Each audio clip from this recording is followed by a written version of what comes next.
എല്ലാ സ്നേഹിതർക്കും ഹക്കോസ് കാർട്ടൂൺ അക്കാഡമിയുടെ പുതിയൊരു ഡെമോൺസ്ട്രേഷനിലേക്ക് സ്നേഹപൂർവ്വമായ സ്വാഗതം. നമ്മുടെ ട്രംപിൻ്റെ തീരുവ യുദ്ധം ഒരു ആഗോള പ്രശ്നമായിട്ടിപ്പം ലോകം മുഴുവൻ ചർച്ച ചെയ്തുകൊണ്ടിരിക്കുകയാണ്. നമ്മുടെ ഇന്ത്യയും അത് കാര്യമായിട്ട് ബാധിക്കുമെന്നാണ് പറയപ്പെടുന്നത്. ഏറ്റവും കൂടുതൽ താരിഫ് 50% ഇന്ത്യക്കെതിരെ ആണ് ട്രംപ് ചുമത്തിയിരിക്കുന്നത്. ട്രംപിൻ്റെ ഒരു പ്രധാനപ്പെട്ട സുഹൃത്തായ മോഡി ഇന്ത്യ ഭരിക്കുമ്പോൾ ട്രംപിനെ പറ്റി മോഡിയെ പറ്റി ട്രംപും ഭയങ്കര നല്ല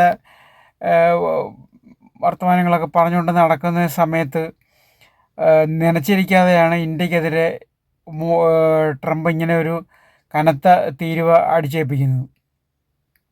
അപ്പം നമ്മളിതിന് എതിർവ എന്നൊരു മറ്റേ ചൊല്ലുണ്ട്. തിരുവായ്ക്ക് എതിർവായില്ല എന്നൊരു ചൊല്ലുണ്ട്. അമേരിക്ക ഇത്രയും നാളും ഇങ്ങനെയായിരുന്നു നടന്നുകൊണ്ടിരുന്നത്. അതായത് തിരുവായ്ക്ക് എതിർവായില്ല, അമേരിക്ക പറയുന്നത് ലോകം മുഴുവൻ അനുസരിക്കണം എന്നുള്ളൊരു കൺസെപ്റ്റായിരുന്നു ഉണ്ടായിരുന്നത്. പക്ഷേ ഈ തീരുവ ചുമത്തിയിട്ട് ഇന്ത്യ അമേരിക്കയുടെ കാലെ വീഴാനോ കാലെ പിടിക്കാനോ അല്ലാണ്ട് ക്ഷമ പറയാനോ മാപ്പ് പറയാനോ ഞങ്ങളിതൊന്നും മാറ്റിത്തരണമെന്ന് അപേക്ഷിക്കാനോ ഒന്നും പോകുന്നില്ല. ഇന്ത്യയുടേതായ നയം സ്വീകരിച്ച് മുന്നോട്ട് പോവുകയാണ്.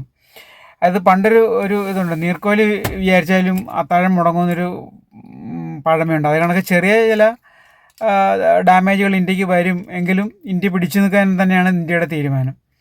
അപ്പോൾ അത് വെച്ചിട്ടാണ് നമ്മൾ ഈ ഒരു കാർട്ടൂൺ വരച്ചിരിക്കുന്നത്. തിരുവ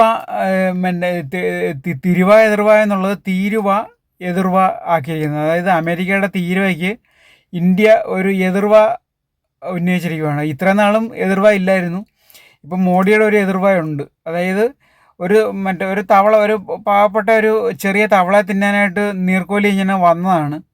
പക്ഷേ തവളയുടെ യഥാർത്ഥ രൂപം കണ്ട് നീർക്കോലി ഞെട്ടുന്ന അവസ്ഥയാണ്.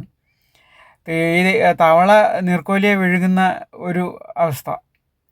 അപ്പോൾ ഇതിനെ പറ്റിയിട്ടാണ് ഈ കാർട്ടൂണ്. എല്ലാ മാന്യ പ്രേക്ഷകർക്കും ഈ വീഡിയോയിലേക്ക് സ്നേഹപൂർവ്വമായ സ്വാഗതം. കാർട്ടൂണിൻ്റെ റഫ് ഇതാണ്.